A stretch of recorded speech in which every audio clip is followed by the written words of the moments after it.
आज अगर कोई किसान समय से पहले सही फैसला ले ले तो वही किसान बाकी किसानों से कई कदम आगे निकल जाता है। खेती में भी वही जीतता है जो मौसम से पहले सोचता है, बाजार को पहले समझता है और फसल को सही समय पर जमीन में उतार देता है। अगेती कद्दू की खेती भी बिल्कुल ऐसी ही खेती है, जो सही समय, सही तकनीक और थोड़ी सी समझदारी से किसान की किस्मत बदल सकती है। कद्दू एक ऐसी सब्जी है जिसकी मांग पूरे साल बनी रहती है, लेकिन जब ये फसल बाजार में सबसे पहले पहुंचती है, तब इसके भाव किसान के चेहरे पर मुस्कान ले आते हैं। अगेती कद्दू की खेती का सबसे बड़ा फायदा यही है कि जब बाकी किसान अभी खेत तैयार कर रहे होते हैं, तब आपकी फसल बाजार में बिक रही होती है। यही वजह है कि अगेती खेती करने वाला किसान हमेशा भाव के मामले में आगे रहता है। अब सवाल आता है कि अगेती कद्दू की खेती आखिर कब लगाएं? उत्तर भारत की बात करें तो जनवरी के आखिर से फरवरी के पहले पखवाड़े तक अगेती कद्दू की बुआई के लिए सबसे अच्छा समय माना जाता है। अगर मौसम थोड़ा नर्म हो और पाला न पड़ रहा हो, तो जनवरी के दूसरे हफ्ते से भी शुरुआत की जा सकती है। मध्य भारत और पश्चिमी भारत में ये खेती दिसंबर के आखिर से जनवरी में भी की जा सकती है, जबकि दक्षिण भारत में लगभग पूरे साल संभव है। अगेती कद्दू लगाने से पहले खेत की तैयारी बहुत अहम होती है। खेत की मिट्टी भुरभुरी, जल निकास वाली और हल्की दोमट होनी चाहिए। खेत में पानी रुकने की समस्या बिल्कुल नहीं होनी चाहिए, क्योंकि कद्दू की जड़ें पानी में सड़ जाती हैं। खेत को 2 से 3 बार गहरी जुताई करके समतल कर लेना चाहिए। आखिरी जुताई के समय अच्छी सड़ी हुई गोबर की खाद या वर्मी कंपोस्ट मिलाना बहुत ज़रूरी है, क्योंकि अगेती खेती में पौधों को शुरुआत से ही ताकत चाहिए होती है। अब बात करते हैं कि अगेती कद्दू की खेती कैसे लगाएं। आज के समय में अगर किसान पारंपरिक तरीके से कद्दू की खेती करता है, तो वो कई फायदे गंवा देता है। नई तकनीक अपनाकर, जैसे ड्रिप सिंचाई और मल्चिंग के साथ खेती करने से उत्पादन भी बढ़ता है और खर्च भी कम होता है। सबसे पहले बेड बनाना चाहिए। 1 से 1.5 मीटर चौड़े और लगभग 20 से 25 सेंटीमीटर ऊंचे बेड अगेती कद्दू के लिए सबसे अच्छे रहते हैं। बेड बनाने से पानी की निकासी सही रहती है और जड़ें स्वस्थ रहती हैं। बीज बोने से पहले बीज का उपचार बहुत जरूरी है। बीज को फफूंदनाशक या जैविक उपचार से ट्रीट करने से शुरुआती रोगों से बचाव होता है। बीज को सीधे खेत में भी बोया जा सकता है, लेकिन अगेती खेती के लिए नर्सरी तैयार करके पौधरोपण करना ज्यादा फायदेमंद रहता है। इससे पौधे मजबूत होते हैं और खेत में एक सार पौधे लगते हैं। अगर सीधे बीज बो रहे हैं, तो एक गड्ढे में 2 बीज डालें और बाद में कमजोर पौधे को निकाल दें। अब दूरी की बात करें तो कद्दू की बेल फैलने वाली फसल है, इसलिए इसे खुली जगह चाहिए। पौधे से पौधे की दूरी लगभग 60 से 75 सेंटीमीटर और लाइन से लाइन की दूरी 2 से 2.5 मीटर रखनी चाहिए। अगर मल्चिंग शीट का इस्तेमाल कर रहे हैं, तो शीट में पहले से छेद करके इसी दूरी पर पौधे लगाएं। सही दूरी रखने से बेलें अच्छी तरह फैलती हैं, धूप और हवा सही मिलती है और रोग कम लगते हैं। ड्रिप सिंचाई अगेती कद्दू की खेती के लिए किसी वरदान से कम नहीं है। ड्रिप से पौधों को जरूरत के अनुसार पानी मिलता है, नमी बनी रहती है और पानी की बचत भी होती है। अगेती खेती में ठंड का असर ज्यादा रहता है, ऐसे में ड्रिप से मिट्टी का तापमान भी संतुलित रहता है। शुरुआत में हल्की सिंचाई करें और जैसे जैसे पौधा बढ़े, पानी की मात्रा बढ़ाते जाएं। फूल आने और फल बनने के समय पानी की कमी बिल्कुल नहीं होनी चाहिए, वरना फल झड़ने लगते हैं। मल्चिंग का फायदा अगेती खेती में सबसे ज्यादा देखने को मिलता है। काली या सिल्वर मल्चिंग शीट लगाने से मिट्टी जल्दी गर्म होती है, जिससे बीज अंकुरण और पौधों की बढ़वार तेज होती है।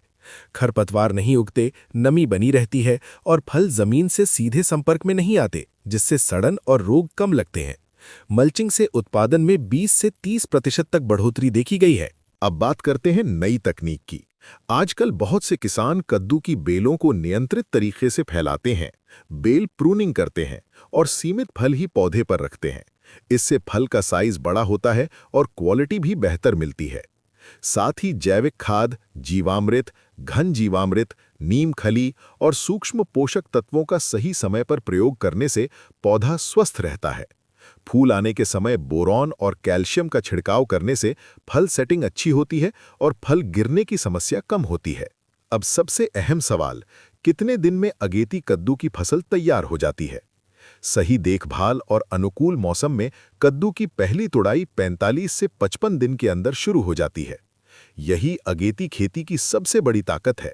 एक बार तुड़ाई शुरू हो जाए तो लगातार 2 से 3 महीने तक फल मिलते रहते हैं। हर 3 से 4 दिन में तुड़ाई करना चाहिए ताकि नए फल आते रहें और बेल पर ज्यादा बोझ न पड़े। हार्वेस्टिंग की बात करें तो कद्दू को जब वो पूरी तरह विकसित हो जाए लेकिन ज्यादा पकने न पाए तभी तोड़ना चाहिए। अगेती बाजार में हल्के हरे, चमकदार और मध्यम आकार के कद्दू की मांग ज्यादा रहती है। देर से तुड़ाई करने पर फल ज्यादा बड़े और सख्त हो जाते हैं, जिससे भाव कम मिल सकता है। अब उत्पादन की बात करें तो अगेती कद्दू की खेती में प्रति एकड़ 80 से 120 क्विंटल तक उत्पादन आसानी से लिया जा सकता है। अगर तकनीक सही हो, खाद पानी का संतुलन बना रहे और रोग कीट नियंत्रण ठीक से किया जाए तो उत्पादन इससे भी ज्यादा हो सकता है। कुछ किसान ड्रिप और मल्चिंग के साथ 150 क्विंटल तक उत्पादन निकाल रहे हैं। भाव की बात करें तो अगेती कद्दू का बाजार भाव हमेशा सामान्य सीजन से ज्यादा रहता है। जब बाजार में कद्दू कम होता है तब 15 से 25 रुपए प्रति किलो तक भाव मिल जाता है, कई बार इससे भी ज्यादा। जैसे जैसे सीजन बढ़ता है और सप्लाई बढ़ती है, भाव घटकर 5 से 8 रुपए प्रति किलो तक आ जाता है। यही वजह है कि अगेती खेती में मुनाफा ज्यादा होता है।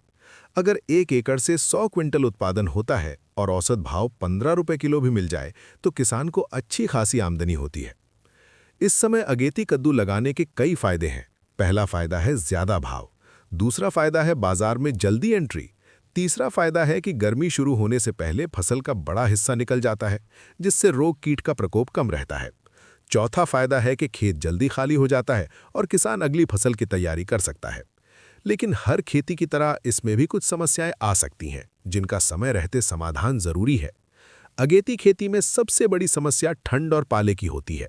अगर अचानक पाला पड़ जाए तो छोटे पौधे खराब हो सकते हैं। इसके लिए हल्की सिंचाई, धुआं करना या पॉलीटनल जैसी तकनीक अपनाई जा सकती है।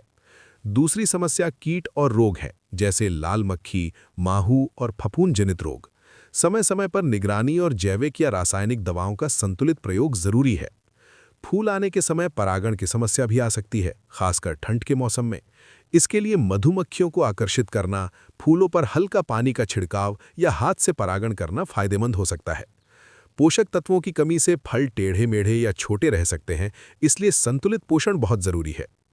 अंत में यही कहा जा सकता है कि अगेती कद्दू की खेती उन किसानों के लिए सुनहरा मौका है जो जोखिम लेने की हिम्मत रखते हैं और नई तकनीक अपनाने को तैयार हैं।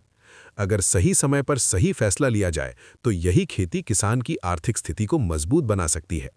खेत में मेहनत जरूर लगती है, लेकिन जब वही मेहनत बाजार में अच्छे भाव में बदलती है तब किसान को अपनी मेहनत का असली फल मिलता है। अगेती कद्दू की खेती सिर्फ एक फसल नहीं, बल्कि एक मौका है आगे बढ़ने का, अपनी पहचान बनाने का और खेती को मुनाफे का धंधा साबित करने का।